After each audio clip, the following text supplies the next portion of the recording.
It was a rough day of sleeping, but the bike is ready. Deer all over it. But yeah, this is the Zero. It's a 2014. And I'm hoping that I can get this thing to work. No idea how to get it to work. It's gonna need a lot of research to get it going, but I think it's mostly the battery. But these batteries, they're like $3,000. So I'm not sure I'm gonna do that.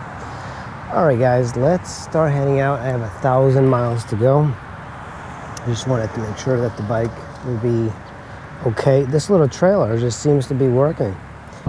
This is Florida. It's mostly a straight shot. You know, in a way, it's very easy to drive here. As soon as you get off of Miami, this is what it looks like, completely straight. But here's a observation about Florida in general. There are so many cars on the side of the road, on the shoulder, that are broken down. And I was wondering, why is that? But I think people here, they just drive a lot. They have crazy distances to cover.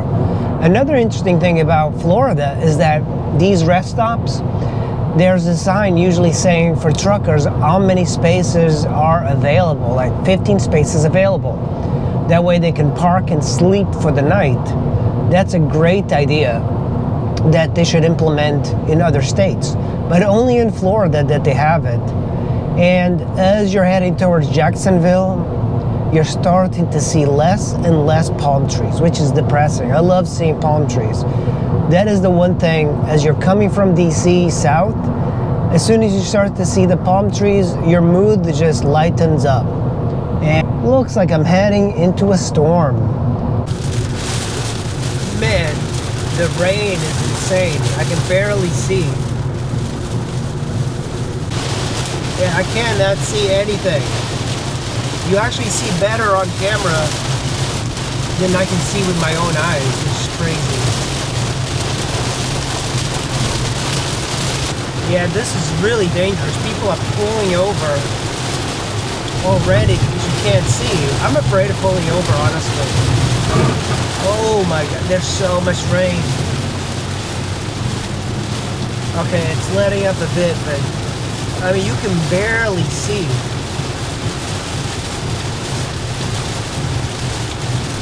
We've run into an accident in Jacksonville. This has shut down most of I-95. Look at this. Fire truck is on scene. This just happened. The fire truck just got here. State trooper, police, another fire truck. Wow. They shut down this exit, Southside Boulevard. Wow, 2, 3, 4, 5 fire trucks. Oh my God. There's somebody in the ditch over there. There's, oh my God, there's like 10 fire trucks here. This is crazy. That is a freaking humongous accident. Somebody is severely hurt. They're in the ditch. There's like 12 fire trucks. They shut down one entire exit. This thing is busted up. I didn't realize it was like this, and it spilled fluid all over. But I'm not sure if it was that or the shocks just busted up in travel. The thing just fell down. Man, I got pretty lucky getting this. Hopefully this one is on there. Oh man, it is just so loose. I should have checked these connectors, but this one's pretty tight. But this thing, I saw it on the highway like this. I turned into the parking lot. I didn't see it. Luckily, it fell onto here. All of this stuff is loose, but yeah, like all of these circuits, and gotta make sure that it doesn't get wet. But you know what?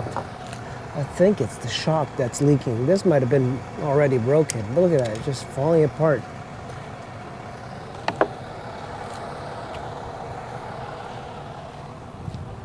I'm almost home. I'm about, I think, 100 miles from home. I'm in the Woodridge area, but it's, as you can tell, it's night, and I'm a little worried because I have to hit those hazard buttons in order so cars don't hit me from behind. So I'm a little worried I get pulled over and all of that. So I'm going to run the hazards light, and hopefully I'll get home without getting stopped by the police. The reason I have the hazards on is because my running lights do not work. So my lights in the car work, but the rear running lights do not work, and the rear running lights of the trailer are not working. I think I have a grounding issue in the trailer, and it caused that to happen to the car. So I'm running the hazards just to be cautious. I have really 100 miles to go, so 1 hour 51 minutes and I'll be home. So hopefully it's gonna be good. That's the bike I picked up yesterday. That's right, this is an all new thing for me. This is a full electric bike, a Zero FX from 2011. So I got it for free, so I can't complain too much about that, but I did drive 1,000 miles each way to get it. I know. Now, is it going to be worth my time? I don't know. But I do find these bikes fascinating. I do like the idea of electric motorcycles. They have not panned out. You know, I have ridden Zeros before. A friend of mine, Burton, had a Zero DSR. He let me, borrow it for a while. It's an awesome bike. But look at this. This bike, parked it, and it's leaking. That's right. This is probably the only electric motorcycle that's leaking. And the reason is that the rear shocks are blown. And look at this. Even the plastic that Zero used, this thing just is like falling apart. So I'm going to have the rear brakes serviced. But that's the thing. This needs so much work that I'm not sure what to do because it's so different than any bike. It's a 2011, and here's the battery. It's completely dead. It's got some very interesting components, but calipers are off the bike. I guess they must have been locked up, so he probably removed them just to move it. The bike itself physically is tiny, and it feels like a bicycle. This thing, I think the range of this when it was brand new was like 20-30 miles. Not great. It was more like a trail bike, just kind of like a fun, quick bike. And a lot of these electric motorcycles are like that. And key, I do have a title and everything for it. Look how weird this is. So you have the key, right? You have an Eco and Sport toggle. So it's just so crazy. Then you have the dash here.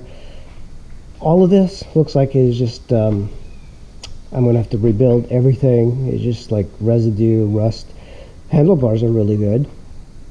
This part fell off, but I do have it over there. They did use good plastic, but it's got all the 12-volt stuff, including the blinkers, the brake light. The tires were flat, so I put some air on it just to move it around the garage.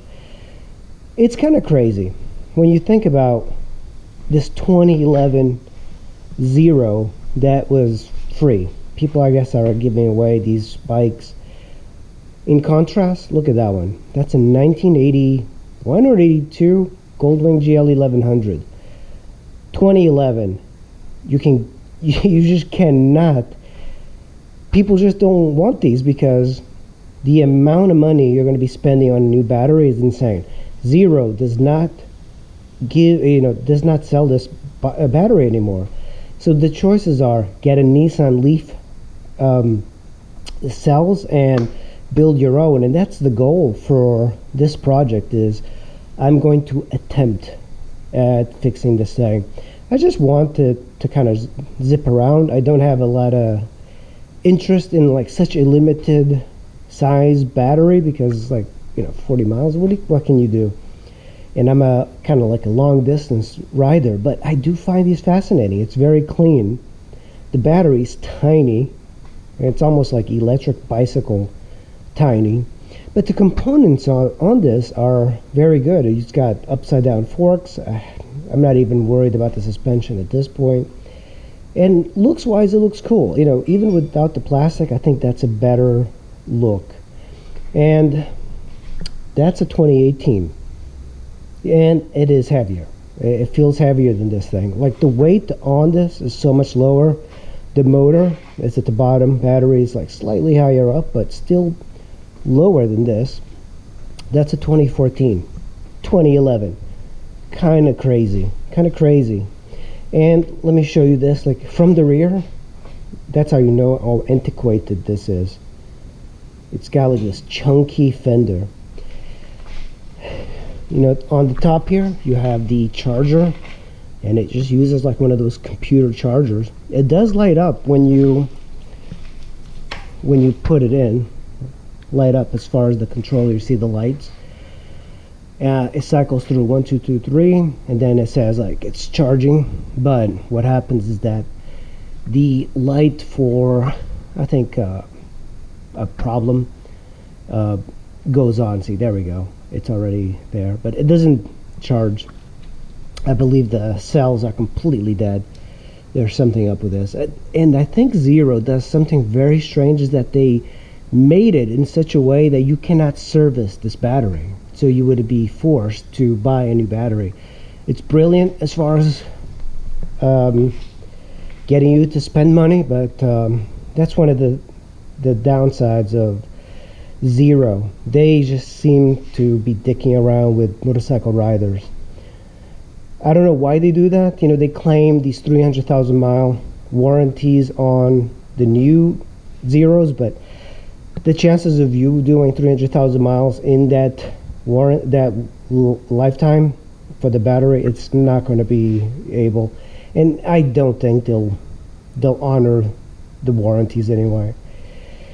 In a way, this almost feels like a vaporware company. I hate to say they've been around for a while, but they don't have any traction. And the reason, I mean, they just dick around all the motorcyclists. You know, like, why would you build a battery that you can't like take from one bike to the other? Because this one is removable. You should be able to pop another one in there and just start riding again. But stay tuned, guys. I will be doing more videos on this if I can get it to run. So if you guys have any questions or you have any suggestions, post up in the comments below. I am completely lost on this. It's brand new. I'm just starting the research process. All right, thanks for watching. Make sure you hit like and subscribe, and I'll see you in the next video.